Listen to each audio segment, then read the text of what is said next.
Hi, everybody. Welcome to week 1 of distance learning. So I just wanted to walk you through your very first activity due. So I included these directions in the week 1 folder. What I'm going to do is give you a choice this time around. So you will have an option of which activity you'd like to complete.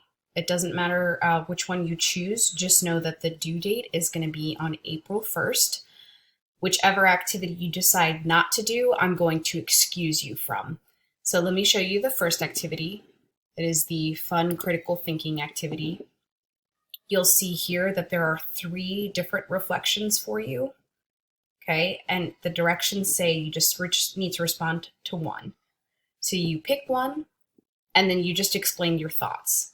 Okay, so for example, would you rather read minds or accurately predict the future?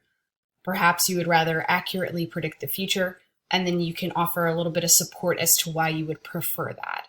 Okay, so it's just meant to be a fun, non-academic activity. You only need to pick one, so you're essentially only reflecting on 3. If that doesn't seem to be what you would like to do, then there's also another activity. What have you been up to? So, I'm really just curious to know what you've been up to the past 2 weeks.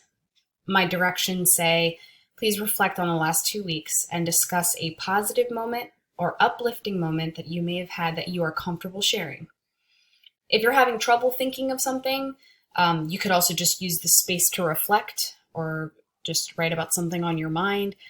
I'm not being too specific there. It's pretty open-ended. Just, anything you've got on your mind that you'd like to share, or what have you. Pick one of these activities and you only need to submit one. And like I said, when you look at it in the grade book or when you're looking at your grades, just know that I will excuse you from the one that you didn't do. Okay, so if you decide to do the fun critical thinking activity, you'll see a grade for that activity in the grade book, but then you're going to see that this journal activity is excused. Okay? Let me know if you have any questions, comments, or concerns. And like I said, this assignment will be due on April 1st. Thank you.